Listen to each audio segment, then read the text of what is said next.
साथ में हमारे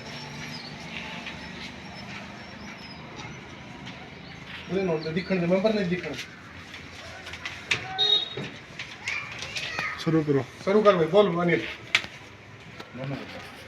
आज हम यहाँ गांव मंडोरा में इकट्ठे हुए हैं और इकट्ठे किस वजह से हुए हैं कि ये दुकान है सरकारी और इन दुकानों पर पिछले साल भर से भी ज़्यादा हो गया केस चल रहा है कोर्ट में। कोर्ट में केस होने के बावजूद सरपंच अपनी दादागिरी दिखाते हुए मानसिक रूप से परेशान कर रहा है, हमारा सबका हरासमेंट कर रहा है, दुकान नहीं खोलने दे रहा और हमारा जो काम धंधा वो कई दिनों से बंद पड़ा है। उसका सबूत ये है कि 3-3, 4-4 बार तो ये नोटिस हमारे घर पे भेज चुका है, घर पे भेजकर परेशान किया जा रहा है और कल दुकानों पर नोटिस लगा दिए गए थे, वो पढ़वा दिए। पढ़वाने के बावजूद आज फिर से दोबारा हमने जब सुबह आए तो हमने देखा है कि दुकानों पे नोटिस लगे हुए हैं। भाई एक बार दिखा देना नोटिस, ये देखो इस तरह के नोटिस हैं और इसमें भी दोगली नीति, नोटिस लगाने पे भी दोगली नीति। बीच में आइए दिखाते हैं 2-3 दुकानें जिन पर नोटिस नहीं लगाए गए हैं जबकि उन आदमियों के नाम से भी केस है। आओ दिखाओ एक बार। इस दुकान पे ये रहा नोटिस, यहाँ का ये रहा और ये यहाँ का रहा। अगली दुकान पे नोटिस एक ये रहा। अब यहाँ पे कोई नोटिस नहीं है। इस दुकान वाले से क्या उसने पैसे लिए? हम पूछना चाहते हैं क्या उसने पैसे लिए इस दुकान वाले से? इसका भी केस है कोर्ट में, यहाँ पे नोटिस नहीं है। अगली दुकान, यहाँ भी नोटिस नहीं है। ये कौन सी मिली भगत है? ये दोहरी नीतियां हैं। हमसे कह रहे हैं कि तुमने वोट नहीं दी, मैं दिखाऊंगा तुम्हें कैसे रहोगे दुकानों पे। ये बातें बोलते हैं। ये देखो नोटिस, ये रहा। अगली पे भी दिखा भाई, ये रहा नोटिस, इस पे ये रहा, यहाँ पे नहीं है, इस पे ये रहा। तो अब हम ये पूछना चाहते हैं कि जिन दुकानों पे नोटिस लगाया और जिन पे नहीं लगाया गया वो क्या रीजन है? हमने भाई बंदी में उसको कई बार इंफॉर्मेशन दे चुके हैं कि हमारी जो ये दुकानें हैं इन दुकानों का हम किराया देने को तैयार हैं। हमारा कोर्ट में केस अभी चल रहा है, अभी कोई फैसला कोर्ट से आया नहीं है, कई तारीख लग चुकी हैं। उसके बावजूद बार बार परेशान कर रहा है। चाहता क्या है? और बार बार एक ही बात बोलता है कि आप लोगों ने मेरी वोट नहीं दी, मैं दिखाऊंगा आप लोगों को कैसे रहोगे गांव में, कैसे यहाँ पे काम करोगे। तो अभी देख लो ये नोटिस इन दुकानों पर, बीच में 2-3 दुकानों पर नोटिस नहीं है और बार बार तो मानसिक रूप से परेशान किया जा रहा है। अगर कल को हमें कुछ होता है तो हमारे सामान को या हमारी जान को, इनमें से किसी को भी नुकसान होता है तो उसका उत्तरदायी सिर्फ सरपंच होगा गांव का। ये मैं सबके सामने बताना चाहता हूँ। जब कोर्ट में हमारा फैसला है, कोर्ट जो फैसला देगी वो मान्य होगा।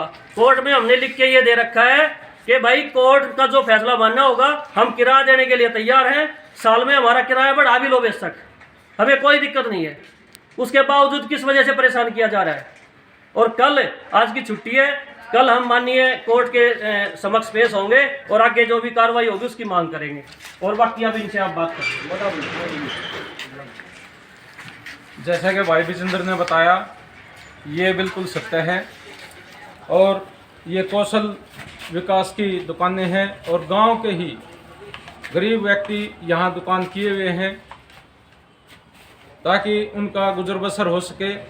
और सभी दुकानदार भाइयों ने कई बार पंचायत प्रशासन, बीडीओ, सरपंच इनके पास जा चुके हैं, भाई हमसे वाजिब किराया लेकर हमें चैन से काम करने दिया जाए, लेकिन उन्होंने रसीद देने से मना कर दिया। पैसे लेने की वो बात करते थे, कभी पकड़ी की बात करते थे और रसीद देने से मना करने के उपरांत सभी भाइयों ने मिलकर माननीय न्यायालय खरखोदा में केस करना पड़ा, जिसका केस अभी विचाराधीन है। जब केस विचाराधीन है तो यहाँ वर्तमान सरपंच द्वारा नोटिस देने का कोई औचित्य शेष नहीं रह जाता, बाकी नहीं रह जाता। हम प्रशासन से ये मांग करते हैं कि जो केंद्र व राज्य सरकार ने योजनाएं चलाई हुई हैं काम करने की, गांव के विकास करने की, ग्राम पंचायत सरपंच उन पर ध्यान ना देकर यहाँ दुकानदारों को मानसिक रूप से परेशान कर रहा है, ये बिल्कुल गलत है। और कई वर्षों से गांव मंडोरा के ही 2018 से माननीय करकोदा एसडीएम न्यायालय में केस चले हुए हैं, जो कि अवैध रूप से लोग अपने कब्जे किए हुए हैं, उन पर इसका कोई विशेष ध्यान नहीं।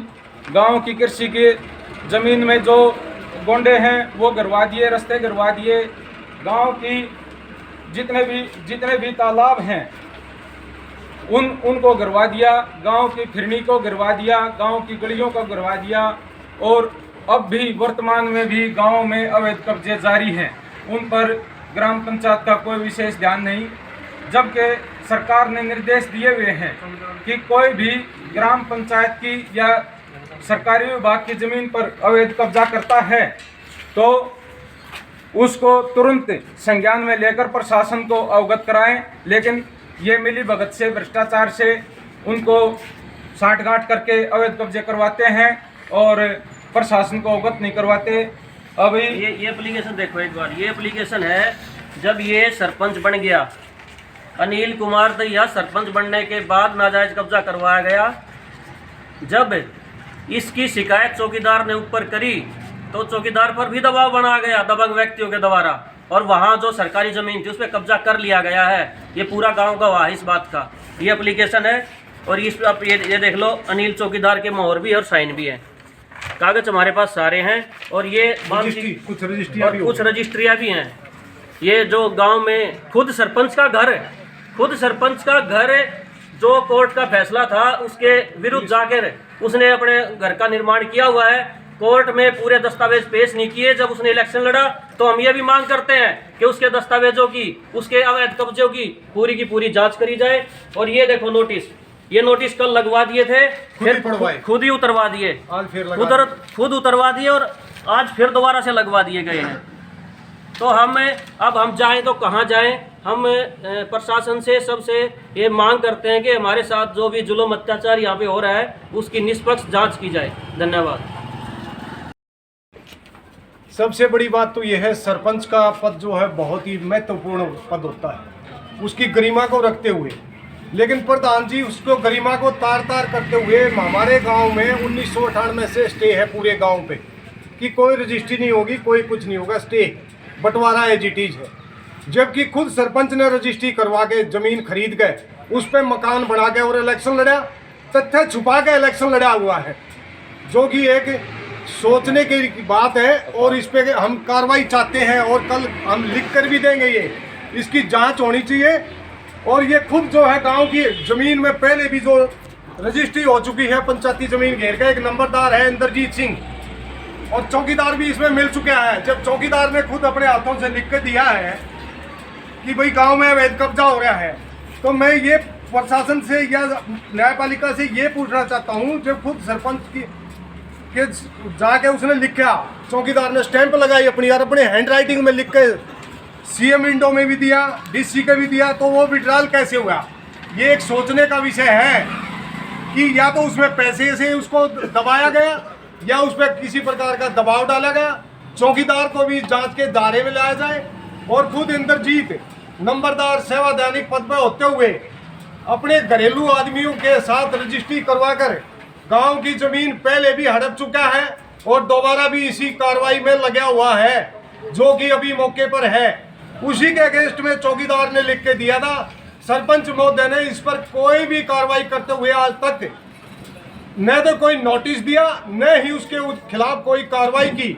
तो ये मिली भगत से गांव की करोड़ों की जमीन को खुर्द-बुर्द करने की कोशिश की जा रही। तो मेरा प्रशासन से अनुरोध है, ऐसे भूमाफियों के खिलाफ और ऐसे जो तथ्य छुपा के पद हथियाते हैं उनके खिलाफ सख्त से सख्त कार्रवाई होनी चाहिए। हम प्रशासन से यही मांग करते हैं और कल हम डीसी साहब को भी ज्ञापन देंगे इस बारे में। हम जो हैं भाई, दोनों भाई मिस्त्री हैं और अपना गुजर बसर जो है इस रोज़गार से ही कर रहे हैं। हमारे पास और कोई रोज़गार नहीं है। हम इस रोज़गार से ही अपना परिवार का पेट पालते हैं। बार बार हमको परेशान किया जा रहा है और बार बार नोटिस और धमकियाँ दी जा रही हैं सरपंच द्वारा। दुकान नहीं खोलोगे, इस प्रकार की यातनाएं हमको दी जाती हैं। प्रशासन से अनुरोध है कि हम अपना एक काम छोड़कर अब कहाँ जाएं, अगली बार है। और बता बोल बात और है, जल घर में जो मंडोरा गांव के जल घर में जो पेड़ कट्टे थे उसमें भी सरपंच की मिलीभगत है। उस केस को भी रफा दफा कर दिया गया पैसे खाकर। और नहीं तो ये गांव के सारे आदमी का वहाँ पूछ लो, इनसे बात कर लो। क्यों जी, है भाई साहब, ये बात है ना। हाँ। लाखों रुपए के पेड़ थे वे जो काट कर बिक्री कर दिए गए, न कोई परमिशन थी न कोई अप्रूवल थी। और जल घर और से जब हमने आवाज उठाई तो हमारी आवाज भी दबंग आदमियों के द्वारा दबवा दी गई और सोशल मीडिया से हमारी जो वीडियो थी उसको भी डिलीट करवा दिया गया। उसमें ये बताया गया कोई भी पेड़ है सरकार तो लगाती है। इन्होंने लाखों रुपए के पेड़ जल घर से कटवा गए, औने पौने दामों में बिक्री करके अपनी जेब भरने का काम किया। उसकी भी उचित जांच होनी चाहिए, इसमें कौन कौन सम्मिलित है। न किसी के नोटिस में लाया गया सरपंच द्वारा, न कोई कार्रवाई हुई। और ऐसे ही गांव की अवैध जमीन घरवा के पंचायती जमीन को रजिस्ट्रियां करवाने का काम कर रहा है, जो उनके प्रूफ है, डॉक्यूमेंट प्रूफ है। चौकीदार ने भी जो लिख के दिया उस पर भी कार्रवाई नहीं की, उस पर भी दबाव बनाया गया, चाहे पैसे का लगा लो चाहे ताकत का लगा लो। और खुद जो है 1998 में मंडोरा गांव की जमीन पर स्टे है। स्टे होने के बाद भी अब रजिस्ट्री कराकर हाईकोर्ट को, माननीय हाईकोर्ट को चैलेंज करके मकान बना के उसके अंदर रह रहा है। इसके भी तथ्य छुपा के इसने सरपंची का इलेक्शन लड़ा। ये भी जांच का विषय और इसकी जांच होनी चाहिए। कल हम डीसी साहब से मिलेंगे और ज्ञापन देंगे और इस पर उचित कार्रवाई होनी चाहिए। ये गांव के आदमी हैं, इसमें कोई झूठ तथ्य हो तो इनसे आप पूछ सकते हो। क्यों भाई, ये सच है नहीं है? बिल्कुल बिल्कुल सही बात। ये सच है कि नहीं है भाई? बिल्कुल सही बात है। सच है।